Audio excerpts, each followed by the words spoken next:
If dinosaurs aren't one of the coolest things to want to draw, I don't know what else is. So I was looking through one of my accounts. I had just filed away different images and design sketch ideas, and I found this one and I loved it. So I decided to draw it for fun, and maybe this I'll use for one of my students, like 2-day drawings. So if you're one of my students, yay, here's your 2-day drawing. Okay, so really what you're going to start with is just that negative space in the mouth. That's huge. And if you can see where the opening is, I have it wide enough, but I haven't taken, the right side of that triangle back far enough. So I'm going to adjust and adjust.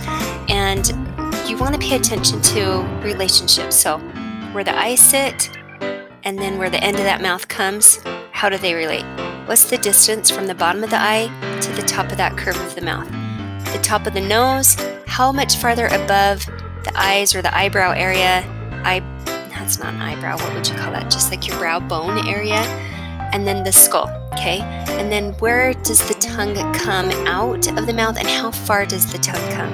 And then I look at the point of the top of his mouth and then the bottom of his mouth. That bottom part is back a little bit, so I will make that adjustment. I'm pretty sure I make that adjustment. I hope I make that adjustment later. And then I'm not trying to make this exactly the same, but pretty close. So if you add some more teeth or not enough teeth, that's not that big of a deal. But what your goal is to get those proportions correct. That's what I always try and tell my students. Where's that nostril? Where's the eyeball? How much space in between the mouth? The jaw, how far does it go down? The angle of the top of the neck and the bottom of the neck. Those are all really important. So I'm going to take a couple different pencils that I'm using, shading pencils. So if you only have an HB pencil, which is the pencils you use all the time, that will work just fine. But it's kind of nice if you have some shading pencils. So here I use an HB, and then I use a B, and then I use a 2B and a 4B and a 6B. And all that means is your graphite is darker as the numbers get higher. So 2B is darker, 4B is darker, 6B is my darkest. The problem is the way that I've recorded this and the graphite, it was a little bit frustrating because I get the sheen from the light hitting the graphite, and it just isn't as dramatic on the video as it is in real life. So here I have my end sketch up in the right hand corner, and I have not filtered that. That is the actual contrast of dark and light values that I had in the finished product, so you can see why I'm a little bit frustrated, because that value gets flattened out with the light. I've got to figure that out. So to be continued figuring that out.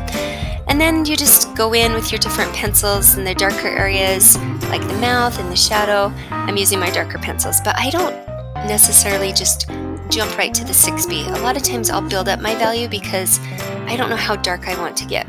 And so I really like to get layers and have values showing through, not just solid dark areas. Even in the mouth where it is solid dark, I build up those layers so that there's some that are a little bit lighter than others. It's harder to see on this video, but you gotta trust me. Anything that's inside an object, you want to have some kind of cast shadow coming down. So if you notice, I just dipped the teeth, a little bit of value so that they set back in the mouth. And I really like when shading, not that this is the way you have to do it, but it adds some texture if you're going in one direction and then you switch directions with the next layer when I'm doing a quick study like this. So yeah, that looks much better with the contrast. I forgot to add some of the detail of the drippy looking stuff off the teeth and the texture, so I added that after I finished my video, but this was fun. I hope you guys like it, and I would love if you tried it.